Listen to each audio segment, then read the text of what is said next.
नाश्ता रेसिपी प्रकार 1 पाहूयात। त्यासाठी सुरुवातीला इथे एका परातीमध्ये मी 2 वाटी स्वच्छ चाळून घेतलेलं गव्हाचं पीठ घेतलंय।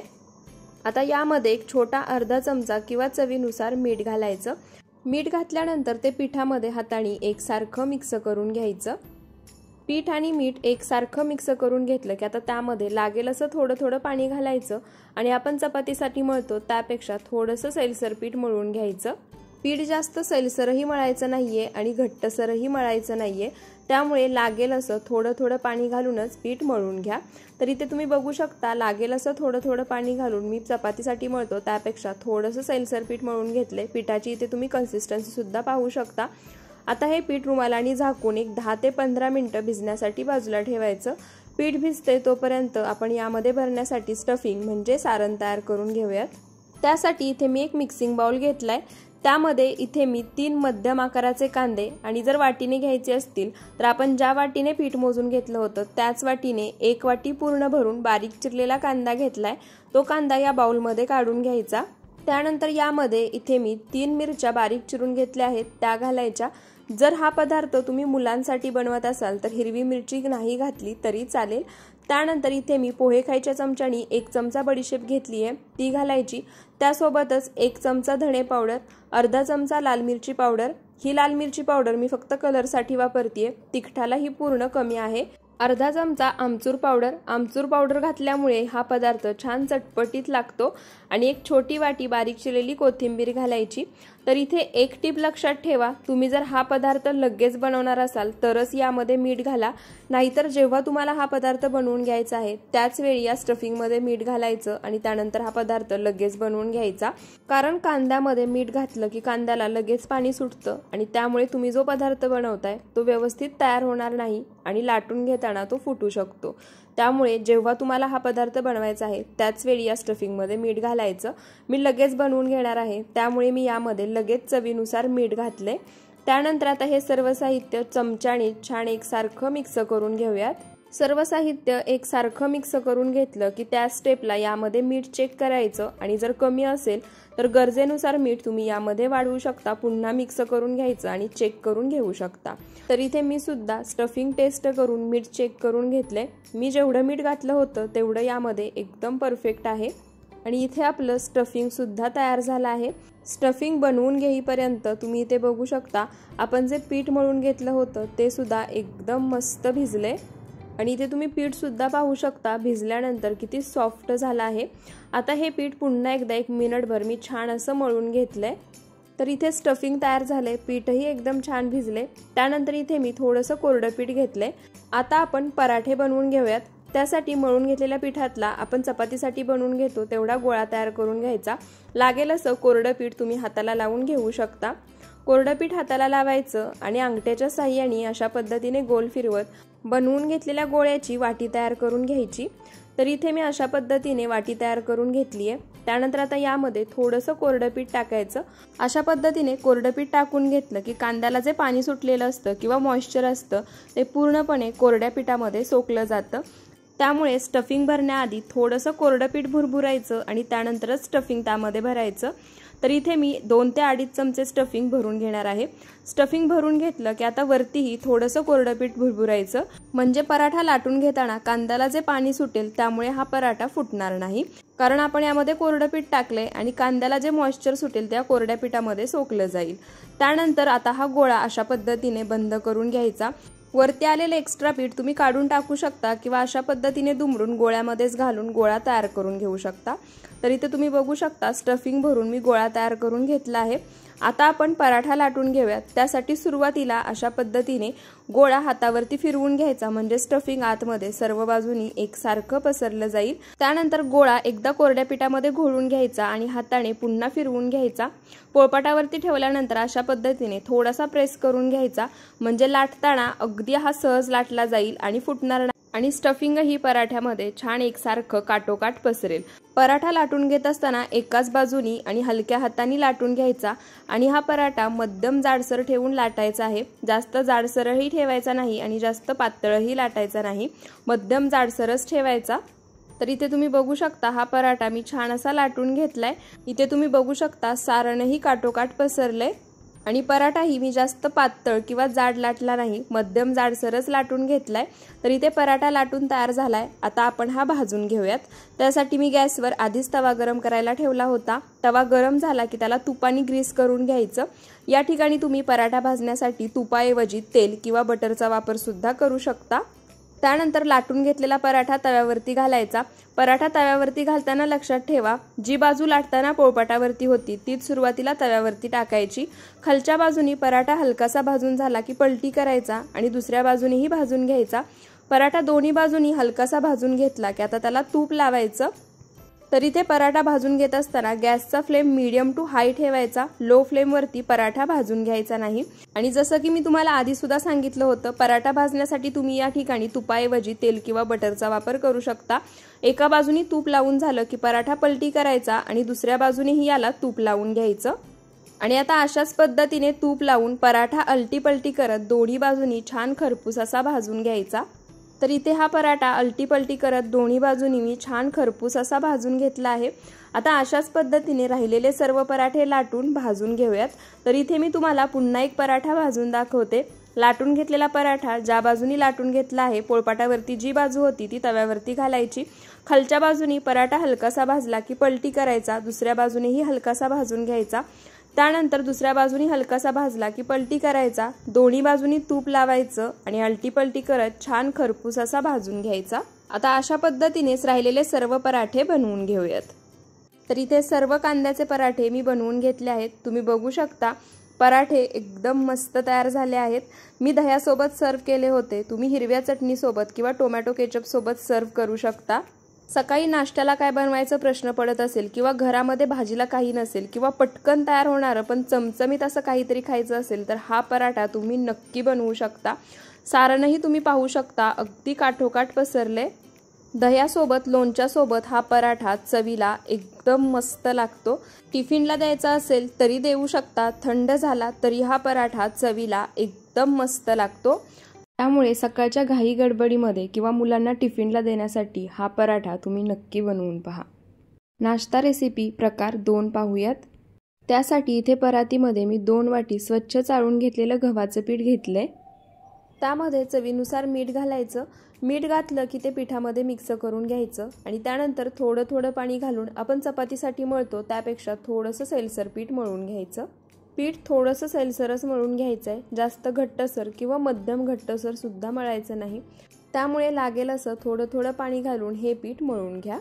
तर इथे लागेल असं थोडं थोडं पाणी घालून आपण चपातीसाठी मळतो त्यापेक्षा थोडंसं सैलसर पीठ मळून घेतलंय। आता हे मळून घेतलेलं पीठ एखाद्या रुमालाने किंवा झाकणीने सुद्धा झाकून घेऊ शकता आणि हे पीठ 10 ते 15 मिनिटं भिजण्यासाठी बाजूला ठेवायचं। पीठ भिजते तोपर्यंत आपण पुढची तयारी करूया। त्यासाठी इथे एक खलबत्ता घेतलाय। आता त्यामध्ये इथे मी 4 लाल सुक्या मिरच्या घेतल्या आहेत, त्या अशा पद्धतीने तोडून घालायच्या। त्यासोबतच अर्धा चमचा यामध्ये धणे घालायचे आणि आता हे सर्व मध्यम जाडसर खलबत्त्यामध्ये कुटून घ्यायचं। या ठिकाणी मी ज्या लाल सुक्या मिरच्या वापरल्या आहेत त्या कमी तिखट आहेत। तुम्ही जर जास्त तिखट असणाऱ्या घेतल्यात तर फक्त 2 लाल सुक्या मिरच्या या ठिकाणी घ्यायच्या आहेत। तर इथे लाल सुकी मिरची आणि धणे जाडसर असे मी कुटून घेतले आहेत। अशा पद्धतीनेच हे जाडसर कुटून घ्यायचे आहेत। आता आपण पुढची तयारी करून घेऊयात। त्यासाठी इथे मी अर्धा कोबी घेतलाय। त्याचसोबत इथे मी आता खिसणी घेतली आहे। आता या खिसणीने हा कोबी बारीक असा खिसून घ्यायचा। जर तुमच्याजवळ खिसणी नसेल किंवा तुम्हाला खिसायचा नसेल तर हा कोबी तुम्ही एकदम बारीक चिरून घेऊ शकता किंवा मोठा चिरून मिक्सर पल्स मोडमध्ये फिरवून सुद्धा बारीक करून घेऊ शकता। तर इथे तुम्ही बघू शकता अशा पद्धतीने पूर्ण बारीक असा हा कोबी आपल्याला खिसून घ्यायचा आहे। खिसायचा नसेल तर मिक्सर पल्स मोडमध्ये फिरवत बारीक असा वाटून घ्यायचा आहे। तर इथे मी जो अर्धा कोबी घेतला होता तो पूर्ण खिसून घेतलाय। तुम्ही बघू शकता पूर्ण बारीक असा हा कोबी खिसला गेलाय। आता हा खिसून घेतलेला कोबी तुम्ही धुवून घेऊ शकता, पण मी जेव्हा कोबी चिरून घेतला होता तेव्हाच धुवून घेतला होता, त्यामुळे आत्ता धुणार नाहीये। आता या कोबीमध्ये जे एक्स्ट्रा पाणी आहे ते आपल्याला काढून घ्यायचंय। त्यासाठी इथे मी एक मिक्सिंग बाउल घेतलाय। आता त्यामध्ये इथे मी एक कॉटनचा रुमाल घेतलाय, तो ठेवायचा आणि आता या रुमालावरती आपण जो खिसून घेतलेला कोबी आहे तो काढून घ्यायचा। तुम्ही या कोबीतील पाणी हाताने सुद्धा पिळून काढू शकता, पण या अशा पद्धतीने एखाद्या कॉटनच्या रुमालामध्ये किंवा कपड्यामध्ये हा किसलेला कोबी काढायचा आणि पिळून घ्यायचा, म्हणजे यामध्ये जेवढं पाणी आहे ते पूर्णपणे निघून जातं। कोबी ही पूर्णपणे ड्राय होतो, त्यामध्ये थोडंही पाणी शिल्लक राहत नाही। तर इथे मी व्हिडिओत दाखवते त्याप्रमाणे हाताने हा रुमाल फिरवायचा आणि यामध्ये जे काही पाणी आहे ते सर्व हाताने जोर देऊन पिळून काढायचं। तर इथे कोबीतील सर्व पाणी मी हाताने जोर देऊन व्यवस्थित पिळून घेतलं आहे आणि हे कोबी पिळल्यानंतर जे पाणी निघाले ते तुम्ही कणिक मळण्यासाठी वापरू शकता। मी आधीच पीठ मळून घेतलं होतं, त्यामुळे मी वापरणार नाहीये। या पाण्याने जर तुम्ही कणिक मळून घेतली तर या पदार्थाची चव दुप्पट वाढते आणि चवीलाही हा पदार्थ एकदम मस्त लागतो। त्यानंतर इथे मी दुसरा मिक्सिंग बाउल घेतलाय। आता यामध्ये जो कोबी आपण त्यातील सर्व पाणी पिळून काढलं होतं तो या मिक्सिंग बाउलमध्ये काढून घ्यायचा। मिक्सिंग बाउलमध्ये कोबी काढल्यानंतर तुम्ही बघू शकता कोबीमध्ये थोडंही पाणी शिल्लक नाहीये आणि कोबी पूर्णपणे आणि एकदम ड्राय झालाय। तुम्ही या ठिकाणी बघू शकता माझ्या हाताला सुद्धा थोडंही पाणी लागत नाहीये। आता हा कोबी हाताने अशा पद्धतीने पूर्ण मोकळा करून घ्यायचा। कोबी हाताने मोकळा करून घेतला की आता यामध्ये आपण मसाले घालून घेऊयात। तर सुरुवातीला सर्वात आधी आपण जो खलबत्त्यामध्ये धणे आणि लाल सुक्या मिरचीचा मसाला तयार करून घेतला होता तो मसाला 1 चमचा घालायचा। तुम्हाला जर तिखट आवडत असेल तर 1-1.5 चमचा मसाला इथे तुम्ही घालू शकता। त्यानंतर अर्धा चमचा लाल मिरची पावडर घालायची। ही मिरची पावडर सुद्धा तिखटाला कमी आहे। तुम्ही हा पदार्थ मुलांसाठी बनवत असाल तर लाल मिरची पावडर स्किप केलीत तरी चालेल। त्यानंतर 1 चमचा धणे पावडर घालायची, अर्धा चमचा जिरा पावडर, अर्धा चमचा गरम मसाला आणि हा पदार्थ चवीला छान चटपटीत व्हावा म्हणून यामध्ये 1 चमचा आमचूर पावडर घालायची। आमचूर पावडर नसेल तर तुम्ही थोडासा चाट मसाला घालू शकता, पण लिंबाचा रस बिलकुल घालायचा नाही। त्यानंतर अर्धा चमचा बडीशेप घालायची, 1 चमचा खलबत्त्यामध्ये कुटून घेतलेली आलं लसणाची पेस्ट घालायची। त्याचसोबत इथे मी एक मध्यम आकाराचा कांदा बारीक चिरून घेतलाय, तो बारीक चिरलेला कांदाही यामध्ये घालायचा आणि त्यासोबतच खूप सारी बारीक चिरलेली हिरवी कोथिंबीर घालायची आणि चवीनुसार मीठ घालायचं। आता हे सर्व साहित्य हातानेच एकसारखं मिक्स करून घ्यायचं, म्हणजे आपण यामध्ये जे काही मसाले घातले आहेत ते सर्व या कोबीमध्ये छान एकसारखे मिक्स होतील आणि एकजीवही होतील। तुम्हाला जर कांदा घालायचा नसेल तर यामध्ये तुम्ही कांदा देखील स्किप करू शकता, नाही घातला तरी चालेल। तर इथे सर्व साहित्य मी हाताने छान एकसारखं मिक्स करून घेतले, एकजीव करून घेतले। तुम्ही या ठिकाणी हे मिश्रण थोडंसं खाऊन मीठ चेक करू शकता, जर कमी असेल तर या ठिकाणी वाढवून पुन्हा मिक्स करू शकता। तर इथे आपलं स्टफिंग तयार झालंय। त्याचसोबत इथे तुम्ही बघू शकता पीठही एकदम मस्त भिजले। फक्त 10 ते 15 मिनिटं म्हणजे स्टफिंग तयार करून होईपर्यंतच हे पीठ मी भिजवून घेतलं होतं, त्यापेक्षा जास्त भिजवलं नाहीये। आता हे पीठ 1 मिनिटभर अशा पद्धतीनेच मळून घ्यायचं। पीठ 1 मिनिटभर मळून घेतलं की आता आपण याचे पराठे बनवून घेऊयात। तर त्यासोबतच इथे मी थोडंसं कोरडं पीठ देखील घेतलंय। आता कोरडं पीठ थोडंसं हाताला लावायचं आणि आपण चपातीसाठी बनवतो तसा मळलेल्या पिठाचा चपातीसाठी बनवतो तेवढा गोळा बनवून घ्यायचा। तर इथे मी तुम्हाला 2 पद्धतीने स्टफिंग भरून पराठे कसे लाटायचे ते दाखवणार आहे। जर त्या पद्धतीने तुम्ही हे पराठे बनवून घेतले तर तुमचे पराठे अजिबात फुटणार नाहीत आणि तुटणार सुद्धा नाहीत आणि स्टफिंगही अगदी आतपर्यंत पराठ्यामध्ये पसरेल। तर इथे मी जो गोळा तयार करून घेतला होता तो कोरड्या पिठामध्ये घोळून घेतलाय। त्यानंतर याची आपण जशी पुरी लाटून घेतो तेवढ्या आकाराची मध्यम जाडसर अशी पारी लाटून घ्यायची। तरी ते बनवून घेतलेल्या गोळ्याची मध्यम जाडसर अशी पारी लाटून घेतली आहे। पारी लाटून घेतली की त्यावरती थोडंसं कोरडं पीठ भुरभुरायचं आणि त्यानंतर आपण जे स्टफिंग तयार करून घेतलं आहे ते 2 ते 3 चमचे स्टफिंग यावरती घालायचं। अशा पद्धतीने पारीवरती सुरुवातीला कोरडं पीठ घातलं आणि त्यानंतर स्टफिंग भरून घेतलं की जे कोरडं पीठ आहे ते या स्टफिंगमध्ये असणारं सर्व मॉइश्चर खेचून घेतं आणि तुमचे पराठे लाटताना फुटत नाहीत किंवा लाटण्याला चिटकून तुटत नाहीत।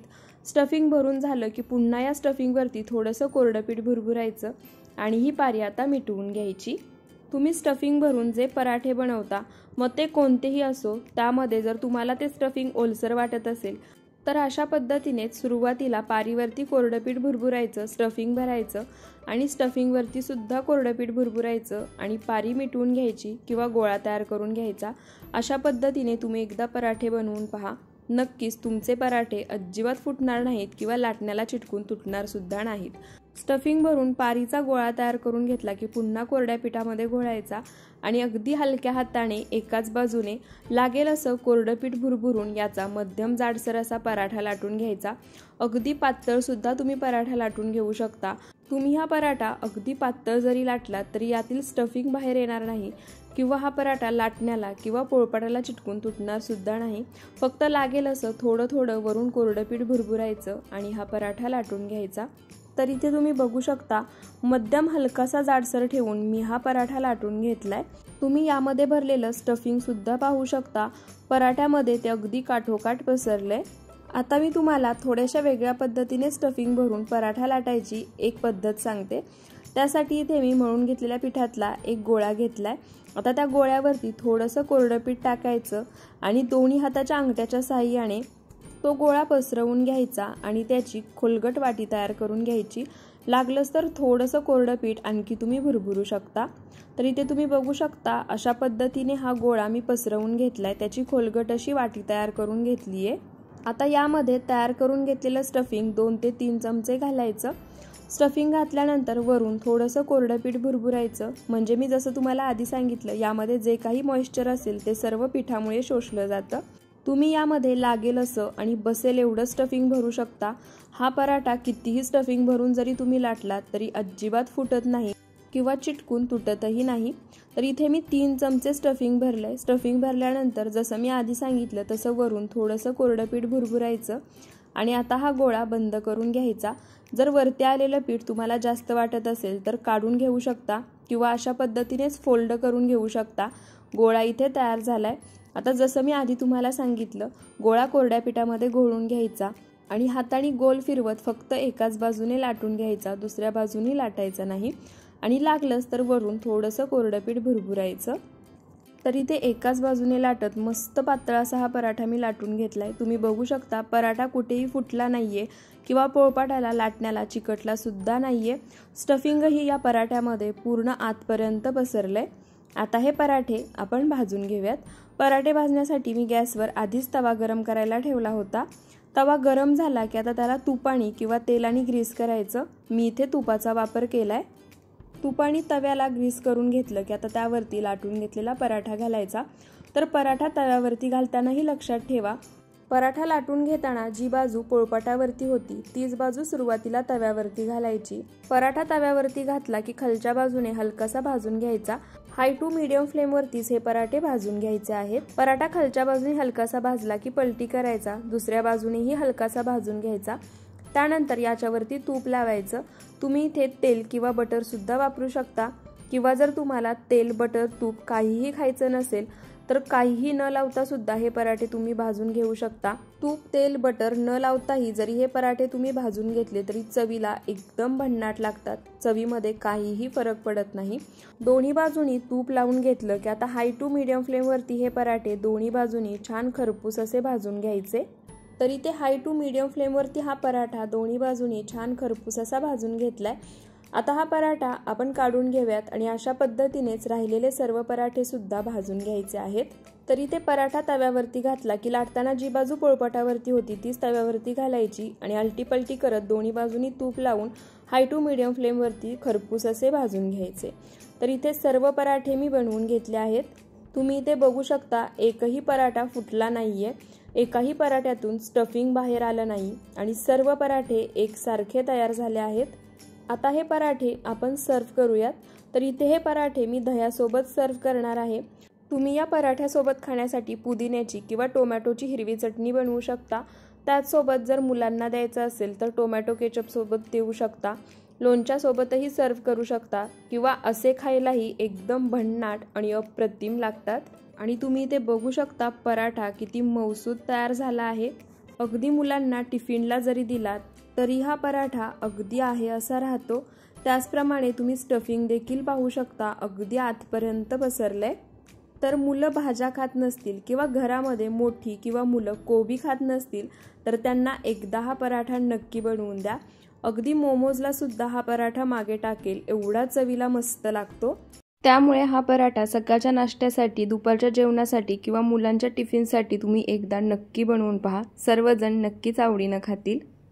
नाश्ता रेसिपी प्रकार 3 पाहूयात। त्यासाठी सुरुवातीला परातीमध्ये मी 2 वाटी स्वच्छ चाळून घेतलेलं गव्हाचं पीठ घेतलंय। त्यानंतर यामध्ये चवीनुसार मीठ घालायचं आणि आता पीठ आणि मीठ एकसारखं मिक्स करून घ्यायचं। पीठ आणि मीठ एकसारखं मिक्स करून घेतलं की आता यामध्ये लागेल असं थोडं थोडं पाणी घालायचं आणि आपण चपातीसाठी जसं पीठ मळतो त्यापेक्षा थोडंसं सैलसर पीठ मळून घ्यायचं। पीठ चपातीसाठी मळतो त्यापेक्षा अगदी थोडंसं सैलसर मळायचं आहे, त्यामुळे लागेल असं थोडं थोडंच पाणी यामध्ये घालायचं आणि त्यानंतरच पीठ मळून घ्यायचं। तर इथे लागेल असं थोडं थोडं पाणी घालून चपातीसाठी मळतो त्यापेक्षा थोडंसं सैलसर पीठ मळून घेतलं आहे। तुम्ही या पिठाची कन्सिस्टन्सी सुद्धा पाहू शकता। हे एवढंच सैलसर ठेवून हे पीठ आपल्याला मळून घ्यायचं आहे। त्यानंतर आता हे पीठ रुमालाने झाकून एक 10 ते 15 मिनिटं भिजण्यासाठी बाजूला ठेवायचं। पीठ भिजते तोपर्यंत आपण स्टफिंग तयार करून घेऊयात। स्टफिंग तयार करण्यासाठी इथे मी 200 ग्रॅम पनीर घेतलं आहे। आपण या ठिकाणी पनीरचा पराठा बनवतोय, पण इथे मी पद्धत तुम्हाला एकदम वेगळी आणि सोपी सांगणार आहे। तर आता सर्वात आधी हे पनीर आपण खिसून घेऊयात। तुम्ही मॅश करून सुद्धा घेऊ शकता, पण हे पनीर खिसून घेतलं की यामध्ये गुठळ्या राहत नाहीत आणि पनीरचा पराठा जेव्हा तुम्ही लाटता तेव्हा तो फुटत नाही आणि स्टफिंग सर्व बाजूनी एकसारखं पसरतं। त्यासाठी सर्वात आधी पनीर 2 भागांमध्ये कट करून घ्यायचं, म्हणजे ते खिसण्यासाठी सोपं पडेल। पनीर 2 भागांमध्ये कट करून घेतलं की आता ते खिसणीने अशा पद्धतीने आपण खिसून घेऊयात। तर इथे सर्व पनीर मी अशाच पद्धतीने खिसून घेणार आहे। तर इथे तुम्ही बघू शकता अशा पद्धतीने सर्व पनीर मी खिसून घेतलं आहे। तुम्हाला जसं मी आधी सांगितलं तसं तुम्ही मॅश करून सुद्धा घेऊ शकता। त्यानंतर आता यामध्ये राहिलेलं सर्व साहित्य घालून घेऊयात। त्यासाठी इथे मी एक मध्यम आकाराचा कांदा एकदम बारीक चिरून घेतलाय, तो कांदा यामध्ये घालायचा। त्याचसोबत इथे मी 2 ते 3 हिरव्या मिरच्या एकदम बारीक चिरून घेतल्या आहेत, त्या सुद्धा घालायच्या। आपण यामध्ये लाल मिरची पावडर सुद्धा घालणार आहोत, त्यामुळे हिरवी मिरची जर स्किप करायची असेल तर करू शकता किंवा लाल मिरची पावडर नाही घातली तरी चालेल। त्यानंतर 1 वाटी बारीक चिरलेली हिरवी कोथिंबीर घालायची। कोथिंबीरीमुळे या पनीर पराठ्याची चव खूप छान लागते, त्यामुळे कोथिंबीर नक्की घाला। त्यानंतर यामध्ये काही पावडर मसाले घालायचे। त्यामध्ये अर्धा चमचा हळद, 1 चमचा धणे पावडर, अर्धा चमचा लाल मिरची पावडर। जसं की मी तुम्हाला आधी सांगितलं आहे, जर जास्त तिखट आवडत नसेल तर तुम्ही यामध्ये हिरवी मिरची किंवा लाल मिरची पावडर स्किप करू शकता, नाही घातली तरी चालेल। त्यानंतर अर्धा चमचा भाजलेल्या जिऱ्याची पावडर घालायची, 1 चमचा आमचूर पावडर घालायची आणि चवीनुसार मीठ घालायचं। आमचूर पावडर घातली की या पराठ्यांची चव छान आणि चटपटीत लागते। आता हे सर्व साहित्य हातानेच एकसारखं मिक्स करून घ्यायचं, म्हणजे आपण यामध्ये जे काही पावडर मसाले घातले आहेत ते पनीरमध्ये एकसारखे मिक्स होतील। तर इथे मी व्हिडिओत दाखवते त्याप्रमाणे हे पनीर हाताने सुद्धा अशा पद्धतीने मॅश करत हे मसाले मिक्स करून घ्यायचे। तर इथे तुम्ही बघू शकता सर्व मसाले मी पनीरमध्ये एकसारखे मिक्स करून घेतले आहेत। पनीर सुद्धा तुम्ही या ठिकाणी पाहू शकता आपण आधी खिसून घेतलं होतं, त्यामुळे एकसारखं मॅश झालं आहे। या स्टेपला तुम्ही या स्टफिंगमध्ये मीठ चेक करू शकता, जर मीठ कमी असेल तर वाढवू शकता। त्याचप्रमाणे जर तुम्हाला पराठ्यांमध्ये चीज आवडत असेल तर या ठिकाणी तुम्ही यामध्ये 1 चीज क्यूब्स खिसून घातला तरी चालेल। तर इथे स्टफिंग तयार झाले। आता आपण पराठे बनवून घेऊयात। स्टफिंग बनवून तयार होईपर्यंत तुम्ही इथे बघू शकता आपण जे पीठ मळून घेतलं होतं ते सुद्धा अगदी छान भिजले। आता हे पीठही पुन्हा एकदा अशा पद्धतीने 1 मिनिटभर मळून घ्यायचं। तर इथे हे पीठ पुन्हा एकदा 1 मिनिटभर मी छान असं मळून घेतलंय। त्यानंतर आता आपण पराठे बनवून घेऊयात। तर त्यासाठी सुरुवातीला इथं थोडंसं कोरडं पीठ घ्यायचं, त्यानंतर थोडंसं कोरडं पीठ हाताला लावायचं आणि आपण मळून घेतलेलं पीठ आहे त्यातील एक गोळा काढून घ्यायचा। तर इथे आपण चपाती बनवण्यासाठी जेवढा बनवतो त्यापेक्षा थोड्याशा लहान आकाराचा गोळा मी बनवून घेणार आहे। गोळा बनवून घेतला की हाताला पुन्हा कोरडं पीठ लावायचं आणि व्हिडिओत दाखवते त्याप्रमाणे गोळा पसरवून त्याची वाटी तयार करून घ्यायची। तर इथे तुम्ही बघू शकता अशा पद्धतीने तयार गोळ्याची मी वाटी तयार करून घेतली आहे। आता त्यानंतर आपण जे स्टफिंग तयार करून घेतले ते 2 ते 3 चमचे स्टफिंग यामध्ये भरायचं। जर तुमचे पराठे फुटत नसतील तर तुम्ही यामध्ये 2 ते 3 चमच्यापेक्षा जास्त स्टफिंग सुद्धा भरू शकता। तर इथे मी व्हिडिओत दाखवते त्याप्रमाणे चमच्यानेच अशा पद्धतीने स्टफिंग भरल्यानंतर प्रेस करायचं, म्हणजे स्टफिंग अगदी जास्त प्रमाणात यामध्ये बसतं।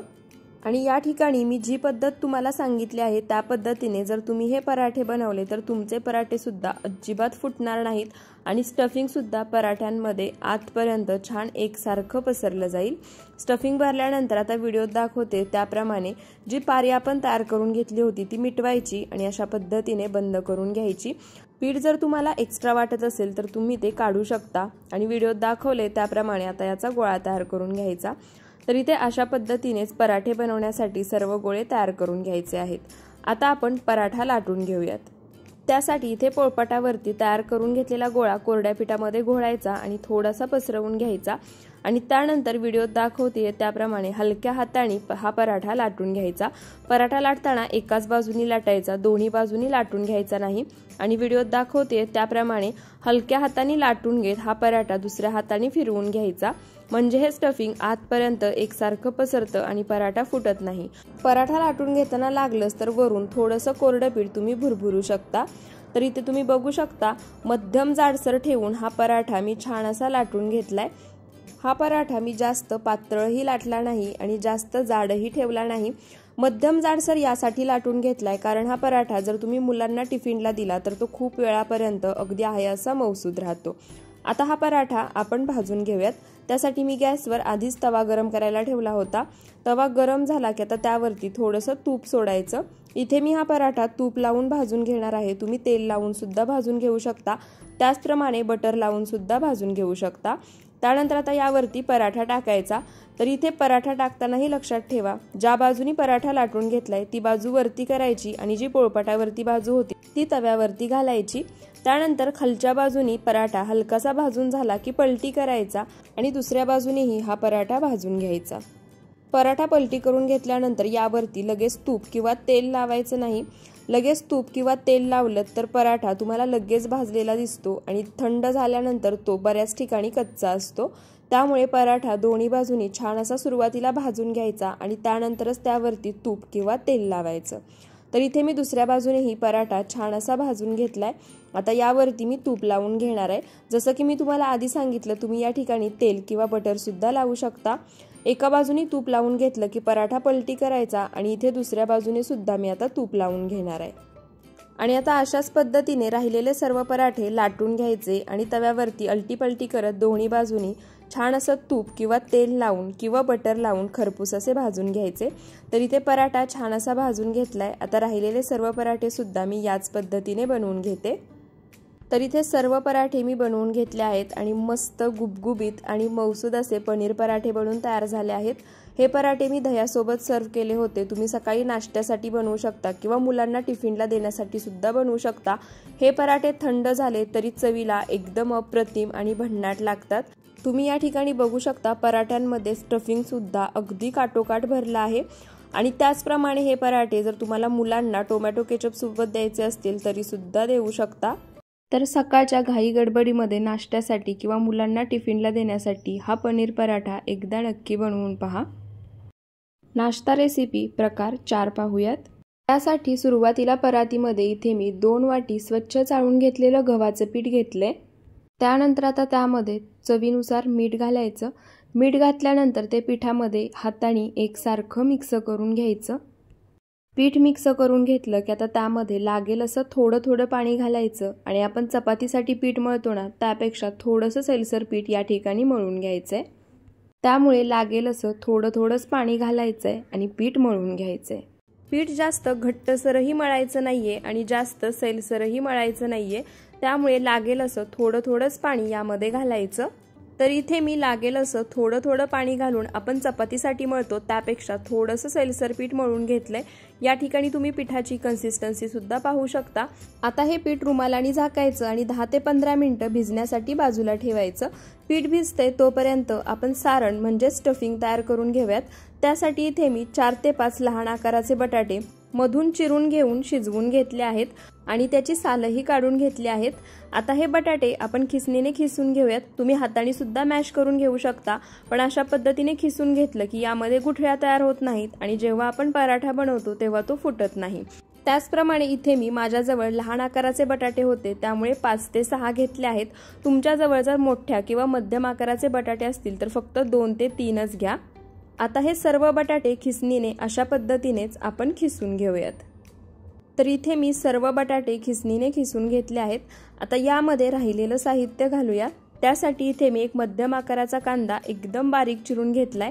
तो कांदा यामध्ये घालायचा। तुम्हाला जर आवडत नसेल नाही घातलात तरी चालेल, पण एकदा हा पराठा माझ्या पद्धतीने आणि मी जे साहित्य सांगतेय ते सर्व साहित्य घालून एकदा नक्की बनवून पहा। हा आलू पराठा तुम्हालाच नाही तर तुमच्या घरातील लहान मुलांना सुद्धा खूप आवडेल।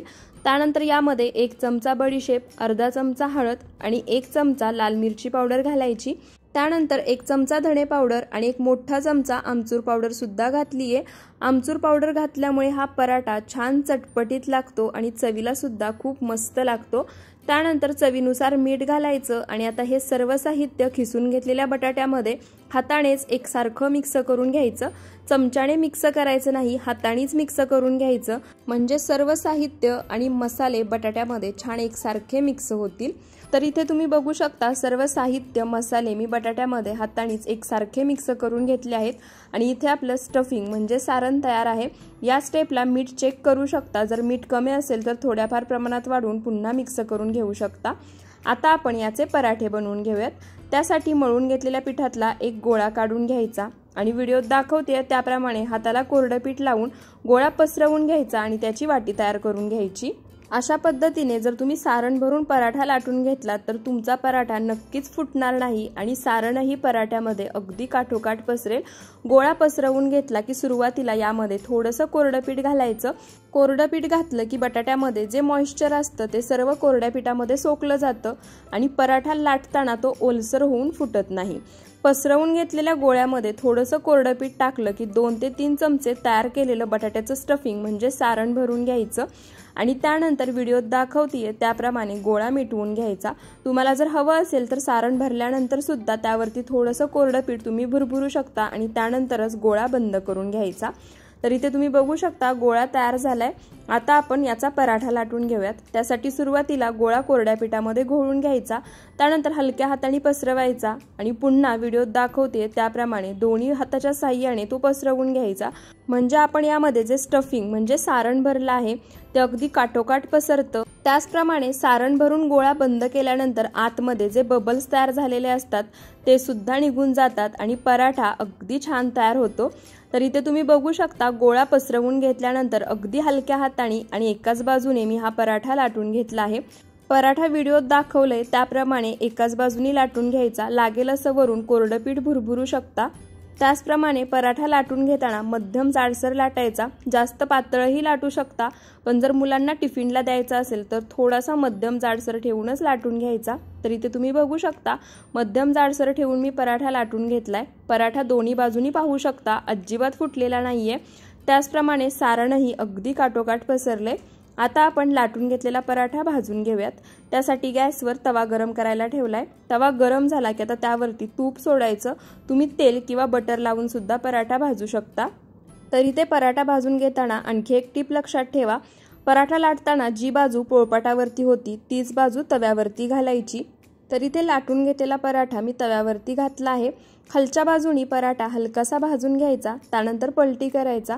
पराठा पलटी केला की लगेच याला तूप, तेल किंवा बटर लावायचं नाही। थोडासा पराठा दुसऱ्या बाजूने सुद्धा भाजून घ्यायचा। जर पराठा भाजताना तुम्ही त्याला लगेच तेल लावलं तर पराठा तुम्हाला लगेच भाजलेला दिसेल आणि थंड झाल्यानंतर तो कुठेतरी कच्चा असतो। त्यामुळे दोन्ही बाजूनी पराठा सुरुवातीला हलकासा भाजून घ्यायचा आणि त्यानंतरच याला तूप, तेल किंवा बटर तुम्ही जे काही लावणार असाल ते लावून घ्यायचं। तर इथे दोन्ही बाजूनी हा पराठा मी छान हलकासा असा भाजून घेतला आहे।